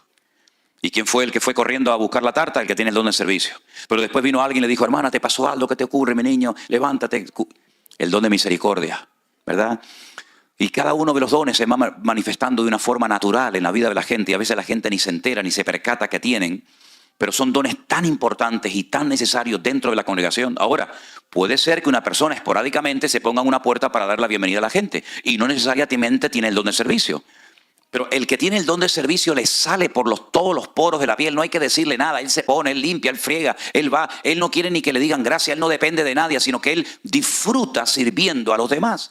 Y eso es un don. Hay gente que le gusta que le sirvan y hay otros que le encanta servir a los demás. Entonces son dones muy hermosos que se pueden terminar convirtiendo en algo que es algo evidente y que la iglesia reconoce de una forma clarísima. ¿Por qué? Porque es algo que sale por todos los poros de su cuerpo y tiene evidentemente un don. Pero no se puede mezclar la palabra don con la palabra ministerio porque son dos cosas completamente diferentes. Digo para hablar con propiedad. Si una persona tiene el don de servir y quiere decir, como lo dicen, yo tengo el ministerio de servir, bueno, dígalo, pero yo le enseñé que la forma correcta de hablar no es esa. La forma correcta de hablar es lo que dice la Biblia, pero después cada uno que haga lo que quiera, ¿sí? ¿Alguna pregunta más? No sé si respondí a su pregunta, hermano Gregorio. ¿Sí? Ok. Déjeme que responda a una pregunta que me mandaron, porque son personas que llevan tiempo esperando una respuesta. Esta pregunta la manda un hermano que se llama Pablo desde Argentina y dice así. Pastor, un hermano me dijo que Dios no castiga. Pero yo leo, por ejemplo, en la Biblia, en Apocalipsis, en el libro de Hebreos y en otros, en la versión Reina Valera, y veo que Dios sí castiga. ¿Será que se ha traducido mal la Reina Valera? Quedo a la espera de su respuesta. Dios le bendiga y muchas gracias. Mire, hermano Pablo, le digo lo siguiente. No es cuestión de traducción, no es cuestión de versión, es cuestión de conocer el corazón de Dios. Dios, claro que castiga. Es un Dios de amor. Pero dice la Biblia que Dios también es un Dios justo. Y lo que pasó en Sodoma y Gomorra, ¿quién produjo la destrucción de Sodoma y Gomorra? ¿El diablo? ¿O fue Dios? ¿Quién mandó el diluvio? ¿Satanás? ¿O lo mandó el Señor? ¿Quién fue el que creó el infierno? ¿Satanás? ¿O lo creó el Señor para Satanás y todos sus demonios? ¿No dice la Biblia en la carta del que fuera a los hebreos que Dios al que ama castiga o disciplina? Claro que Dios castiga, pero castiga al desobediente, castiga al pecador, castiga al que no guarda la palabra de Dios. Pero al obediente lo honra, lo premia, lo bendice y lo usa. Así que no es cuestión de que la Reina Valera esté mal traducida, es cuestión de que conozcamos el corazón y la naturaleza de nuestro Dios y veamos que el que dijo la paga del pecado es la muerte, no fue el hombre, no fue la iglesia, sino fue Él en su palabra. Por lo tanto, las consecuencias del pecado, tanto a corto como a largo plazo, son terribles. Cuando Adán y Eva pecaron, bueno, no pasa nada, que se queden en el jardín del Edén. No, fuera de aquí.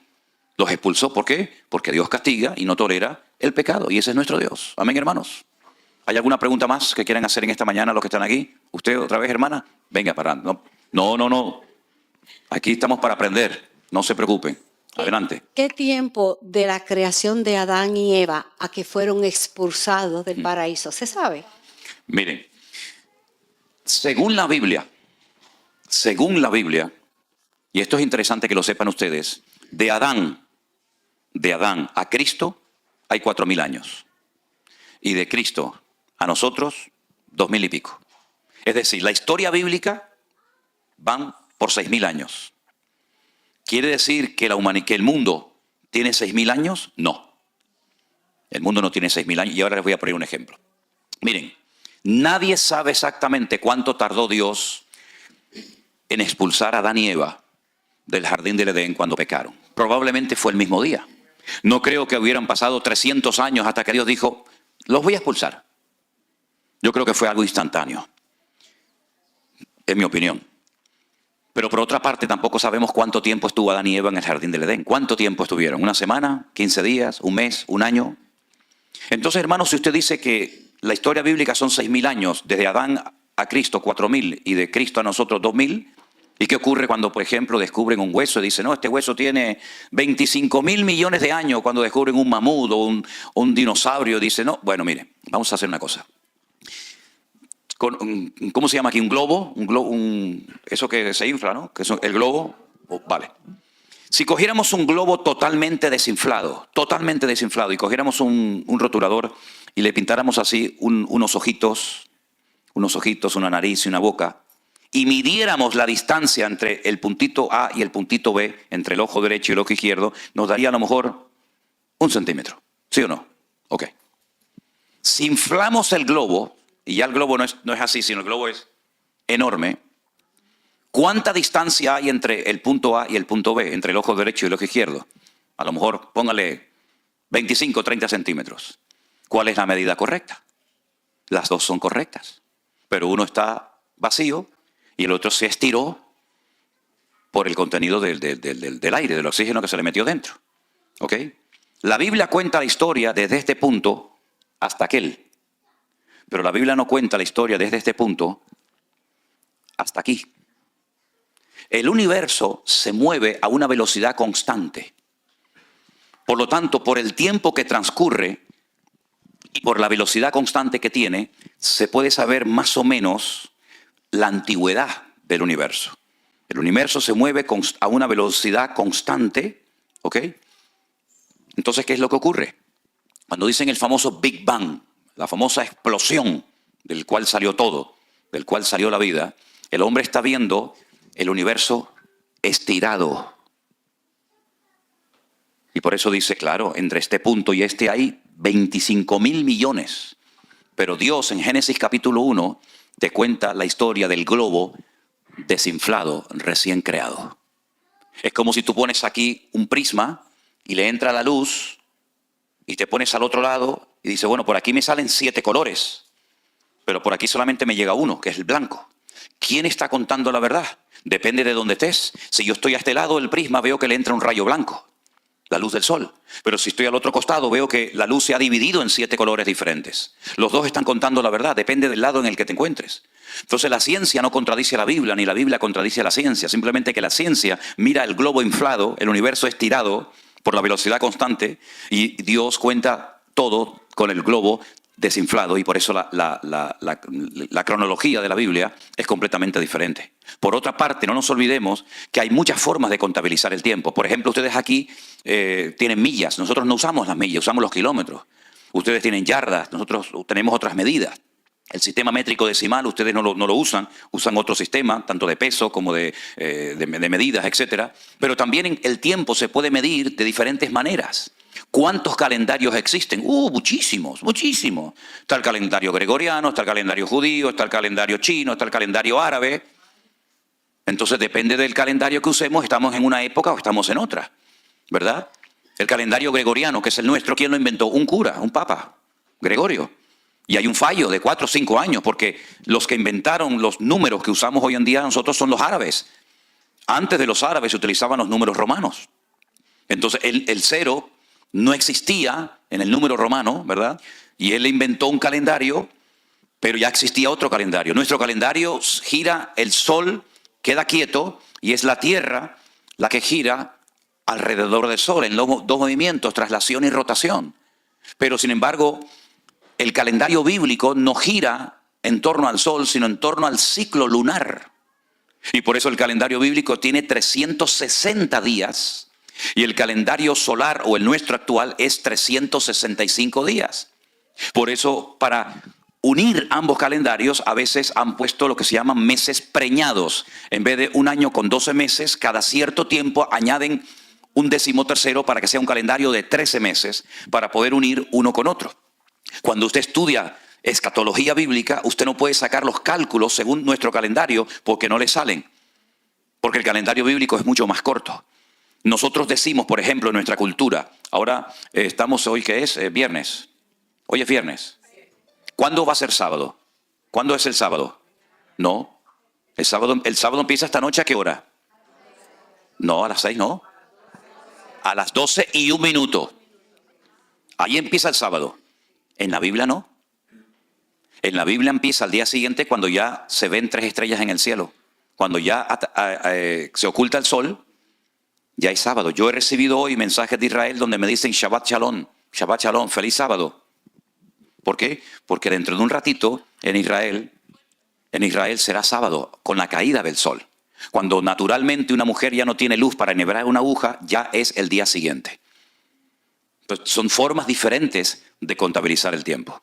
Así es que es muy importante saber todos estos detalles porque hay muchas personas que han dado fechas y han puesto cálculos y no coinciden porque la forma de medir el tiempo en la Biblia, ¿no dijo el Señor, el día tiene 12 horas? Y uno dice, no, el día tiene 24. Pero Él dijo, el día tiene 12 horas.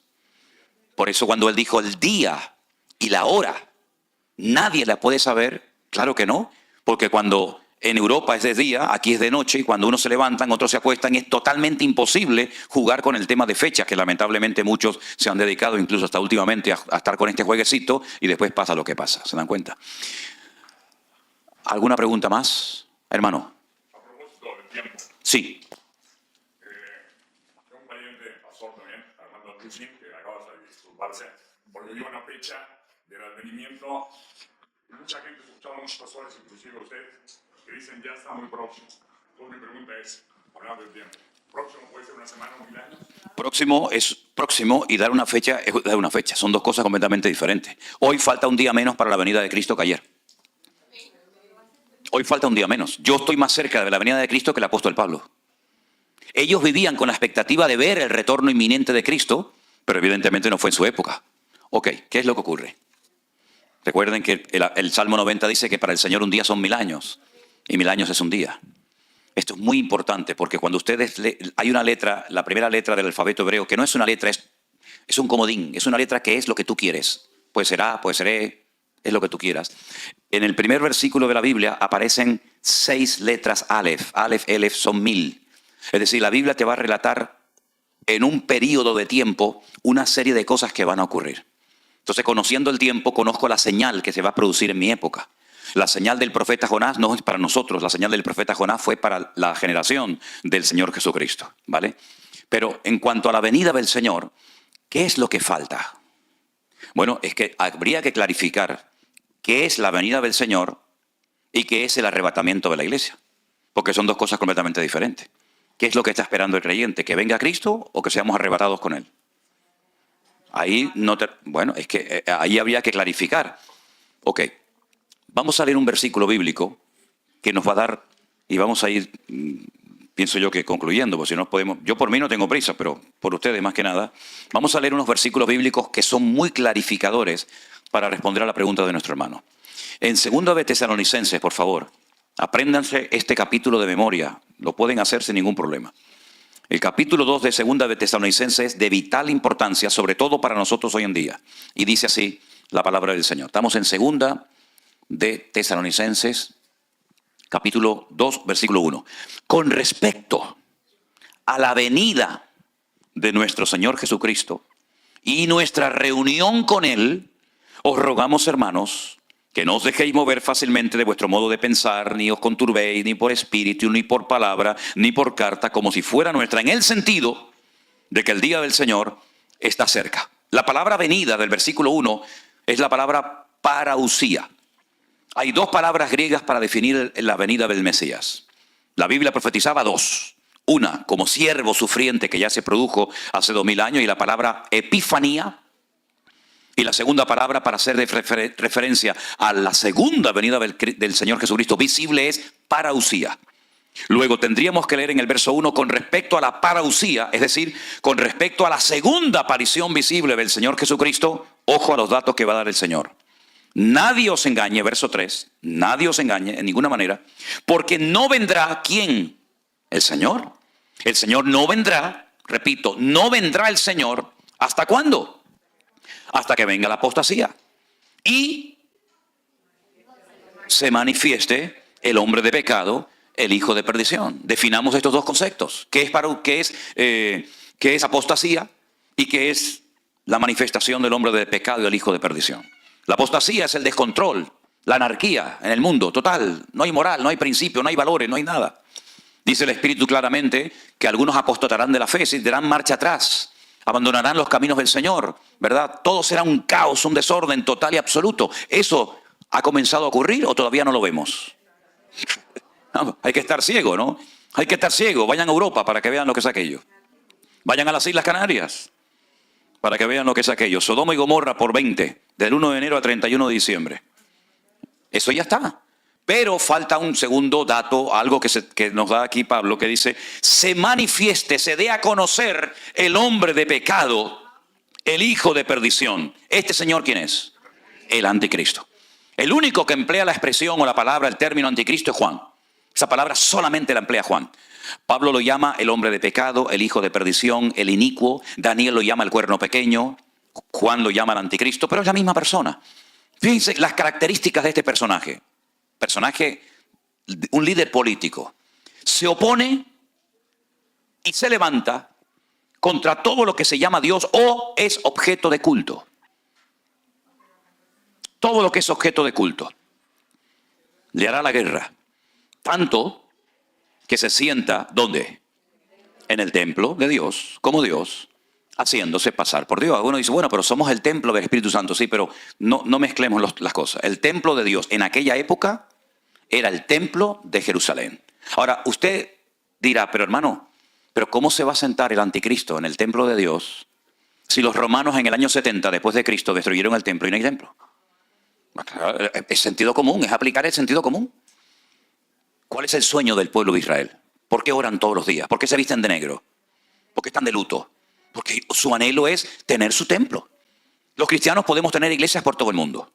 Los musulmanes tienen sus mezquitas por todo el mundo. Pero los judíos no tienen templos por todo el mundo, pues solamente pueden tener uno. Solamente uno. Y solamente en la ciudad de Jerusalén, en lo alto del monte Moriah. No pueden tener más templos. Sinagogas las que quiera, pero templo uno solo.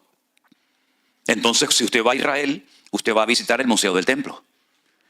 Y en el Museo del Templo ya tienen todo. Todo listo, todo preparado. Las trompetas, los instrumentos, el aceite, la menorá, el candelabro. Absolutamente todo lo tienen preparado, hasta las piedras. Numeradas, cortadas, enterradas en el Mar Muerto. Allí están preparadas, todo está listo. Solamente falta lo que llaman ellos la paradumá, que es una vaca de color rojo, de la piel, todos los pelos rojos, que es la que dice en el libro de Números, en el Antiguo Testamento, que tienen que ponerla sobre el altar, quemarla y con las cenizas purificar el templo. Y esa vaca aún no ha aparecido. Pero el templo va a ser reconstruido. Cada vez que un judío se casa, meten dentro de un trapo una copa y el novio la aplasta con el pie para recordar la destrucción del templo de Jerusalén. Cuando usted como judío construye una casa y arregla toda la pared, y la encala y la pinta y la pone bonita, hay una parte que usted la deja vieja sin arreglar. ¿Para qué? Para que cuando la vea sepa que el templo de Jerusalén está destruido. Todo gira en torno al templo. Están de negro los rabinos porque están de luto. Porque van al muro por la mañana, por la tarde, por la noche. Porque se mueven así, porque lloran, porque gimen, porque oran y claman por la reconstrucción del templo de Jerusalén. Pero ellos no saben, muy pocos saben, que ese tercer templo, el primero lo levantó Salomón, el segundo fue, ¿verdad?, cuando vinieron del cautiverio. No saben que ese tercer templo va a volver a ser profanado. Mateo capítulo 24, Jesús dijo, cuando veáis la abominación desoladora de la cual habló el profeta Daniel, el que lea entienda, la profanación del lugar santísimo, ahí es cuando el anticristo se sienta en el templo de Dios, haciéndose pasar por Dios. ¿No os acordáis que cuando yo todavía estaba con vosotros os decía todo esto? En otras palabras, hay un proceso. Por eso yo muchas veces cuando voy a muchos sitios, todavía no lo he dicho desde que vine a Estados Unidos esta vez, pero lo voy a decir ahora, hoy no va a venir el Señor Jesucristo. Y algunos dicen, ay, lo que acaba de decir el pastor. Bueno, si al final del día nos fuimos con el Señor, estamos allá, les pediré perdón a todos ustedes. Pero si al final del día nos seguimos viendo aquí, entonces yo no me equivoqué. Porque yo sé que hoy no va a venir el Señor Jesús a buscar a su iglesia. Porque todavía faltan algunos detalles que no se han dado y por lo tanto aprovecho el tiempo porque sé que cada vez me queda menos, porque el Señor viene pronto, pero todavía no se han dado los datos, las características para que el Señor aparezca en cualquier momento. Me preguntan muchas veces, ¿y usted cree que el anticristo, este líder político, está por ahí? Yo digo, totalmente convencido. Totalmente convencido. Creo que está por ahí. El anticristo no es un personaje de Hollywood, es un señor con pasaporte, con documentación, con seguridad social, con papá, con mamá, con abuelo, con carne, con hueso. Aún no se ha manifestado y se va a levantar en Europa. El antiguo imperio romano abarcaba desde todo lo que era España, Finisterre, el fin de la tierra, todo lo que es Europa, todo lo que es Oriente Medio y todo el norte de África, todo el Magreb, eso era el territorio del imperio romano. Por eso las dos piernas de la imagen de Daniel, uno es un continente y otro es otro continente con los 10 dedos que le salían, ¿verdad?, de las piernas, de los pies. Por lo tanto, son muchos detalles que la Biblia nos da. ¿Para qué? Para que aquel día no sorprenda como ladrón en la noche. El Señor viene, amén, hoy lo hemos recordado con el pan y el vino, pero todavía quedan algunos detallitos. Claro, yo jamás en mi vida voy a dar una fecha, como algunos dan por ahí fechas. Yo no la voy a dar, pero sí digo que hoy falta menos para la venida del Señor. Si le preguntas a un rabino judío, ¿cuánto falta para...? Ellos lo están esperando por primera vez, nosotros por segunda. ¿Cuánto falta para que venga el Mesías? Te dice 1 hora. Sí, pero baja el cálculo. Si un día son 1000 años, y 1000 años es un día, ¿cuánto es 1 hora? Bueno, es una regla de 3. Ustedes la sacan, se lo dejo como tarea. Es decir, falta poco tiempo. ¿Qué tenemos que hacer? Aprovechar el tiempo porque los días son malos. Entonces las señales que nos rodean nos indican que el mundo es tan cambiante. Miren lo que pasó en marzo del 2020. Nunca en la historia había sucedido que toda la humanidad, todas las naciones de la Tierra, todos los 5 continentes estuviéramos confinados en nuestros hogares. Y el Señor utilizó ese tiempo para limpiar la iglesia, para sacudir nuestras conciencias, para llevar a centenares de miles de personas a los pies de Cristo, porque aquí hay una clave y es la siguiente. ¿Qué es lo que será? Pregunta en el libro de Eclesiastés capítulo 1. ¿Qué es lo que va a suceder? ¿Qué es lo que será? Y responde, dice, lo mismo que fue.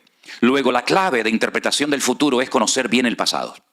Si tú sabes lo que pasó, sabrás perfectamente lo que sucederá en el futuro, porque Dios habla del futuro en tiempo pasado. Está invertido el orden. Por eso cuando tú lees la Biblia, te das cuenta que Él te habla en futuro, pero el tiempo del verbo está en pasado. Y cuando te habla en pasado, te está hablando al mismo tiempo en futuro. Bueno, son cosas que yo sé que puede resultar un tanto complicado, pero es muy interesante este tema y por eso me da mucha lástima, mucha pena cuando hay gente que dice, es que yo no entiendo el Apocalipsis. De ahí surgió el primer libro de escatología, para que la gente disfrute leyendo el Apocalipsis y no le dé miedo.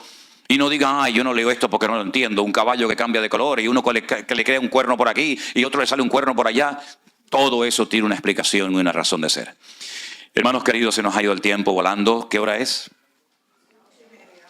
Se nos ha ido el tiempo. Créanme, yo podría estar hasta mañana por la noche hablando de esto, porque me fascina todo esto. Y la gente tiene preguntas y preguntas, pero vamos a ponernos de pie en esta mañana, darle gracias al Señor. Porque mire, aunque es imposible dar todo en una sola clase, en un solo culto, lo que está bien claro es lo siguiente. Dios nos ha bendecido tanto y nos está abriendo tanto el entendimiento para que estemos preparados, para que no estemos preocupados, que si tengo esto. Miren, hermano, a mí me da igual cómo me llamen o cómo me traten. Yo sé a lo que Dios me ha llamado y a lo que Dios no me ha llamado. Yo no decir, no, yo tengo el ministerio de esto, yo tengo el ministerio de lo otro. Mire, ustedes sabrán lo que yo tengo y lo que no tengo. Porque al fin y al cabo, lo que Dios nos ha dado, ¿para qué es?